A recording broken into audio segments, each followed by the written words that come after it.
Hai, balik lagi di Jilidpedia. Kali ini Jilidpedia akan membahas tentang paus orca atau paus pembunuh, atau dalam bahasa ilmiah Orcinus orca, atau dalam bahasa Inggrisnya itu killer whale. Adalah sebuah ikan yang berasal dari satu keluarga dengan lumba-lumba, cuma dia adalah keluarga yang paling besar dari spesies lumba-lumba. Karakteristiknya sendiri itu memiliki badan yang tegap, besar, udah pasti paus yang terbesar dari keluarga lumba-lumba ya. Tapi entah kenapa nggak masuk keluarga paus ya. Terus dia memiliki bagian bawah berwarna putih dan bagian samping juga berwarna putih. Yang hebatnya lagi, yang jantan dewasa itu bisa tumbuh hingga 9,8 meter. Wow, mungkin sebesar bus pariwisata kayaknya ya.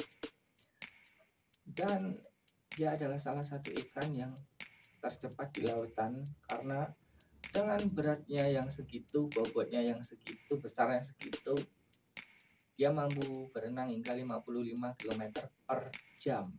Kalian berlari paling kencang berapa sih? 10 km, ya 10 km lah, mungkin 10 km wajar itu. Jadi kalau kalian di laut berhadapan dengan dia ya agak waspada. Tapi tenang, akan aku jelaskan lebih lagi karena nggak nggak selalu dia menyerang manusia, enggak.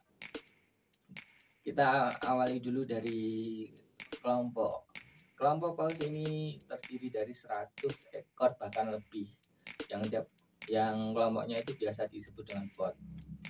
Tiap kelompok ini akan menerapkan sebuah budaya hewan atau ya biasa disebut itu dengan teknik-teknik atau jenis komunikasi yang diwariskan secara turun-temurun sehingga dari satu kelompok ke kelompok lain itu berbeda.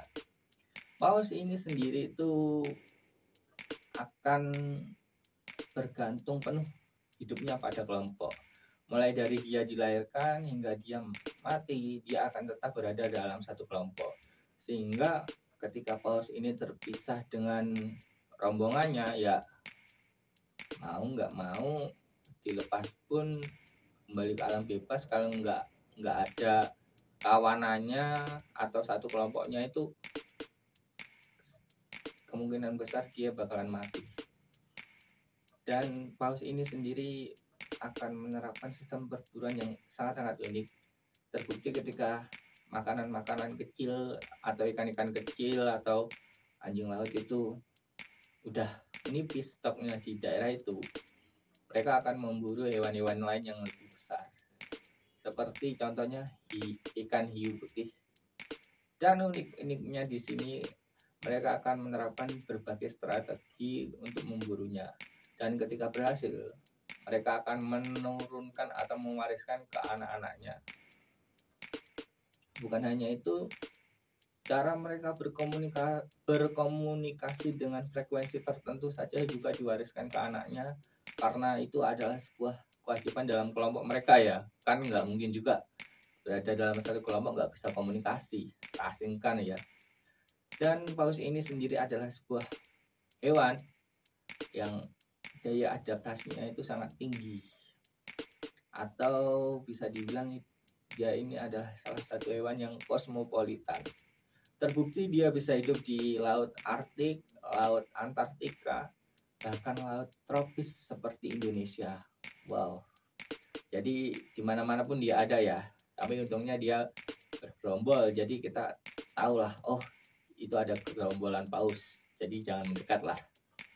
Tapi tenang saja, untuk kasus paus menyerang manusia, paus orca ya terlebih menyerang manusia itu cukup jarang atau hampir tidak pernah ketika di lautan ya, karena ada sebuah kejadian yang cukup memilukan nih. Ini entah siapa yang salah, cuma ya ini kejadiannya cukup tahu ya.